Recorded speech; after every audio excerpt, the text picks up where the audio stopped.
Attention, citizens. Hello. Just as I thought. Trash. Welcome back, my friends. If you're new here, I am Lance. If you return, welcome back. Today, we're checking out another video by Sesh. Now, recently, if you're not familiar, there's a movie that came out, Blake Lively in it, with this Justin Baldoni, and this whole drama behind this movie. It's about a very heavy subject about domestic violence and domestic abuse and all that. So, there's a lot of drama going on with Blake Lively. And then Ryan Reynolds also is in the drama. And then just recently, Taylor Swift was in the drama. And I hear all this stuff going on, like Blake Lively sees herself as Khaleesi, and her two dragons are like her husband Ryan and her best friend Taylor. So there's a whole bunch of stuff going on, right? So I've been like, not really been into it, but I've been catching up onto it. Like when I'm like making supper and shit, like I'll like see little thick clips and stuff on YouTube, and I'll be like see a little here and there. I'm like, oh my god, what's going on? That's a lot of drama going on right now, girl. So Sesh just did a video. I'll leave the link for Sesh down below. But yeah, let's check this out. Here we go. Blake Lively has been hit with yet another lawsuit, you guys. Honestly, it sounds like a joke at this point because this situation has just gotten so messy that there are multiple lawsuits in this Justin Baldoni and Blake Lively situation. And we are going to break down what the heck is this new lawsuit.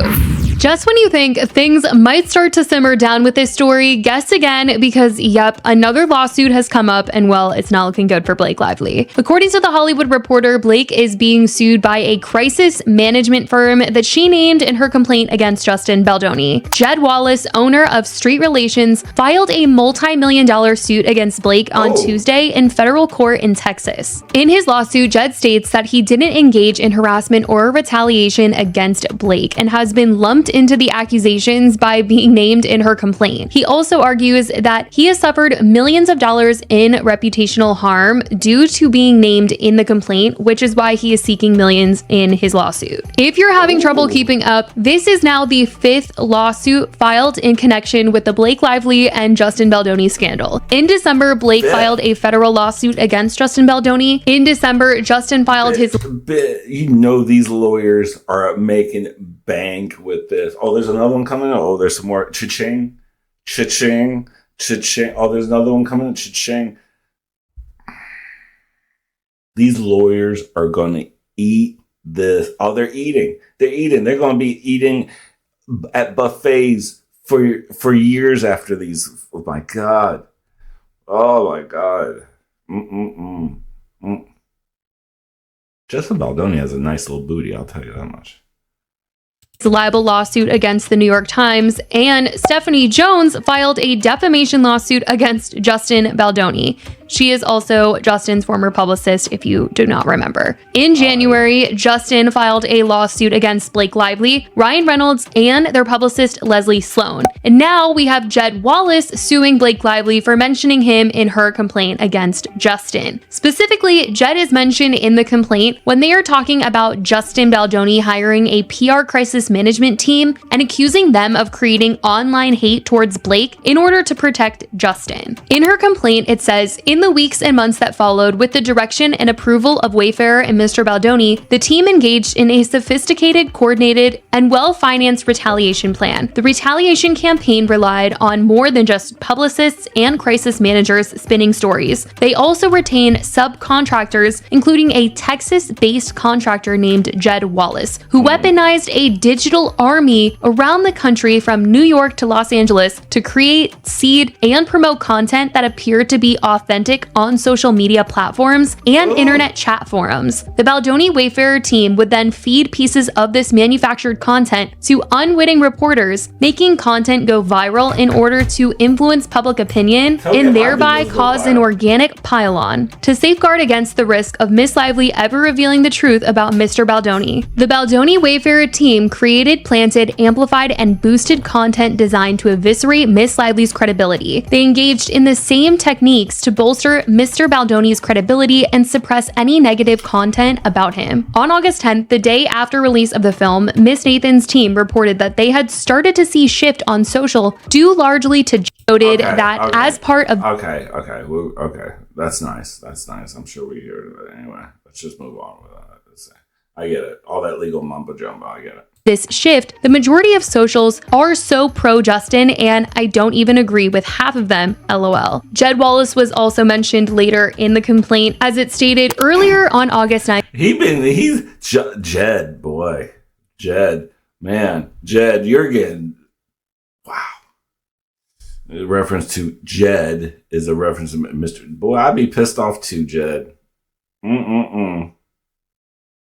If this is not if this is, you didn't really do, I'd be pissed. I'd be like, yeah, I'm. 2024, Miss Nathan had shared with Miss Abel that she had been informed we are crushing it on Reddit. In the complaint is included a text from Melissa to Jennifer where she is quoting Jed apparently saying we're crushing it on Reddit. The complaint also says Miss Nathan's reference to Jed is a reference to Mr. Jed Wallace, an independent contractor based in Austin, Texas, who was retained by Tag to perform social media services on behalf of Wayfarer and Mr. Baldoni in connection with Tag's engagement. The quotation appears to be a reference to efforts by Mr. Wallace to seed and influence online forums on Reddit, attacking Miss Lively and defending Mr. Baldoni. The same day, an employee of Tag texted a link to a salacious story about Miss Lively's family and noted the tides are swirling around Ryan now, FYI. Along these same lines, the team had previously shared an upsetting TikTok video which called for Blake to divorce Ryan, writing, "You guys will love this." Tag then described this post as very helpful. Now, Blake's attorneys have previously filed a legal notice in Hayes County, Texas. This notice suggested that they had intended to request permission from the court to depose, question under oath. One side note here, a little bit off topic. Another thing, the reason was it sparked my curiosity about this case. People have been roasting the shit out of her outfits. Roasting the shit out of her outfits, on how ugly they are. And that's not a good look, because apparently she specifically wanted these kind of designs.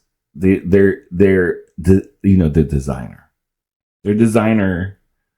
These ugly ass prints are designer people. They gotta be good because they're designer. Like this dress right here is hideous as fuck. Hideous. Oh my God, hideous. Like, I saw one video, it was a side-by-side of what the actual portrayal of what the characters would dress like versus what Blake Lively's idea of what the character would dress like. It was such like night and day, really. Like, you could tell, like, it's such, she didn't like get any of the, like, she had a totally different interpretation, a Hollywood interpretation. You know what I'm saying? Who's this cute guy right here? He's cute with the mustache. He's cute.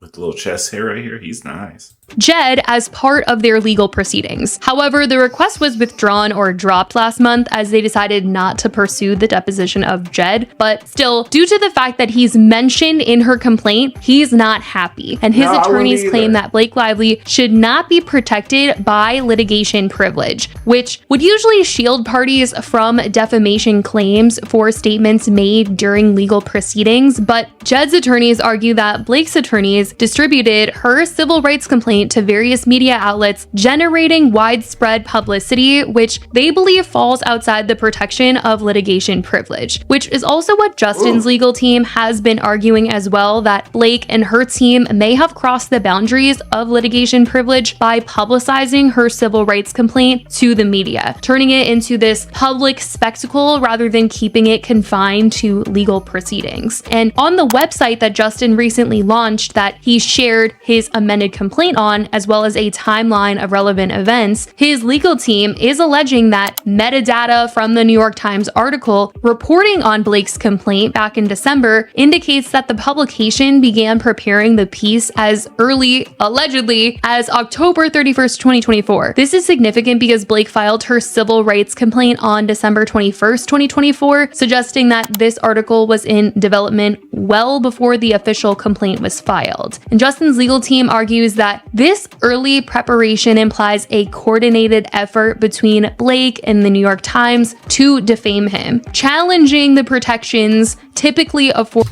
You can have that kind of power to have someone in the New York Times that start doing a smear campaign against you. Whatever happened to publications try to be, unbiased? That's dead and gone.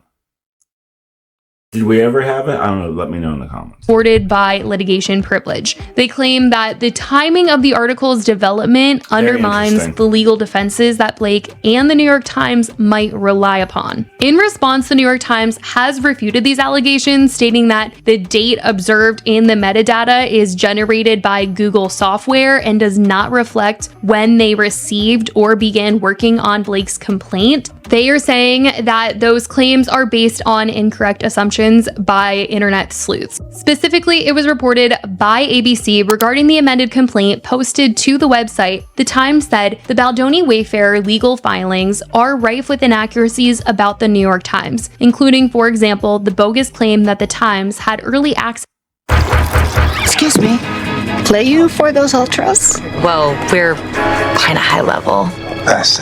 To Miss Lively's state civil rights complaint. Mr. Baldoni's lawyers base their erroneous claim on postings by amateur internet sleuths, who, not surprisingly, are wrong. The sleuths have noted that a version of the Lively state complaint published by the Times carries the date December 10th. Even though the complaint wasn't filed until more than a week later. The problem, that date is generated by Google software and is unrelated to the date when the Times received it and posted it. Okay. And this is the December 10th date in reference. And according to Justin's amended complaint, it states, as other members of the public pointed out, web crawler data appears to indicate that the PDF of the CRD complaint linked within the article was uploaded to Times servers even earlier, specifically using a search engine to search for the CRD complaint within the Times, then replaced with a new version that was at the last minute, specifically way before she had even filed her complaint. We got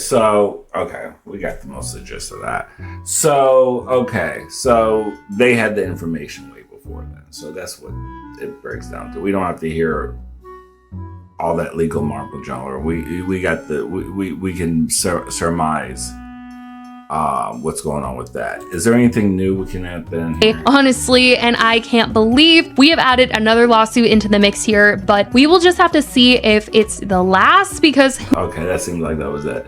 But yeah, apparently, allegedly, Ryan has a lot. He's a puppet master. He's a puppet, because I don't think she's that smart to even be this calculated. To be honest, she's an actress. Ryan Reynolds is an actress, true, but look where he is now compared to back in the days when he was in Van Wilder, Waiting.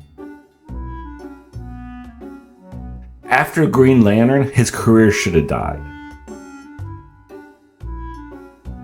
I saw that trash ass movie in the theater because I went on a date and it was a horrible day. I didn't even get late, but nevertheless, his career should have died.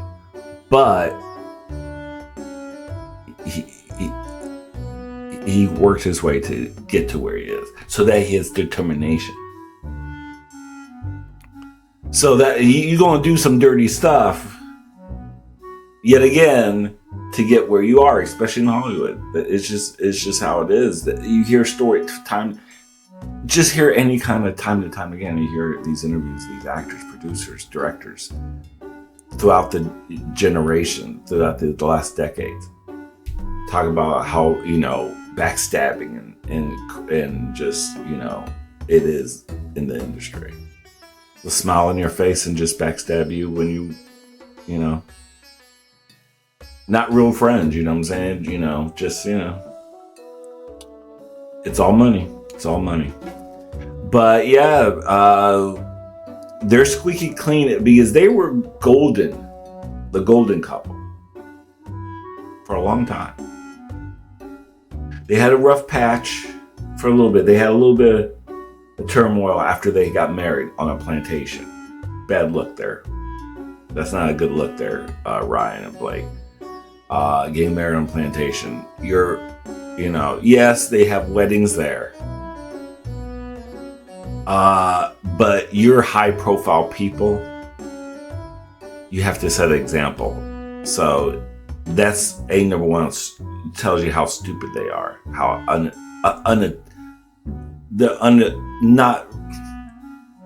in touch with reality. I don't know. Just not very smart. It's not good luck. People get married on plantations, yes, but they're not publicly known people. There's a difference. But yeah, they had that little and then but this,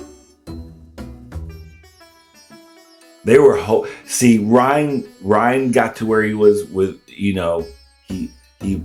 because he got producer credit. He got less paid on the first movie. Look it up. These are all been stated. He took less money on the first Deadpool movie so he can get in good with the people. Yeah, here we go. I'll take more money, and that way they're like, okay, well, yeah, okay, do it. And they like that. Oh, we don't have to pay as much. Oh, and you're willing to, so yeah. And then they'll, oh yeah, and wheel and deal, and grease each other palms, jerk each other off metaphorically. In Hollywood standards, maybe even literally, Lord knows what happened. And he gets his producer credit. That gives him more power. He can get more money because when you get that producer credit, you get more money. You get more power. You get more influence you get your input in the movie production part and the writing and stuff like that. So you can get more, put your fingers in more of the movie pie, so to speak. So that's what he was trying to do for Blake, because she's not worth, how much is she? I think she only got paid $3 million for this. Okay. She's worth, okay, I guess, Blake Lively. What big movies do I remember her in? She Meryl Streep? No, not really. She's Pretty Girl, yeah. Sure. Pretty girl. Pretty blonde, Great actress? Yeah. I guess, depends on who you are, I guess. If you think that she's a great actress, I don't think she's a great actress. I think she's, mid. She's she's a rom-com type of gal, I think. If you hate to pigeonhole a gal, but she's a rom-com type of gal. I think she really, in her mind, thinks she's a high level, like Meryl Streep type of level. No, Blake. Sorry, that will never happen for you. Rom-coms, stuff like that. Yeah, all day long, you can make a living off that. But if you want a little bit more than that, I don't know. What? Yeah, you might get the pass by the right script. But yeah. But that's a lot of dirty dealings right there. Honestly, I feel bad for that Justin Baldoni. He seemed like a really nice guy. He's a male feminist. I'm glad he protected. Apparently he felt some red flags. Apparently, what I heard allegedly, and he told people, the production, to keep the cameras rolling longer. Keep notes on, the situation around her when she's around and stuff like that. So I think he was feeling like there's a hostile takeover situation and I'm going to get screwed, which he did get screwed on his own premiere. They showed photos that In his home premiere, he's down with his whole party in a basement somewhere. Your own goddamn movie premiere, I would spit nails. Fuck you would. My own goddamn movie I directed, and I'm gonna be in the back, in the note, in the bombshell bunker. Are you out of your goddamn? I would. I fucking wish you would. That red carpet would be red. You won't see Ryan Reynolds and Blake Lively after that. I'll tell you that much. If I was Justin Baldoni, Now my own goddamn movie I directed. You got me fucked up. Anyway, let me know in the comments what you think about this. I thought it was kind of interesting video to check out. And yeah, take care of yourself, take care of each other, love, peace, and grease, and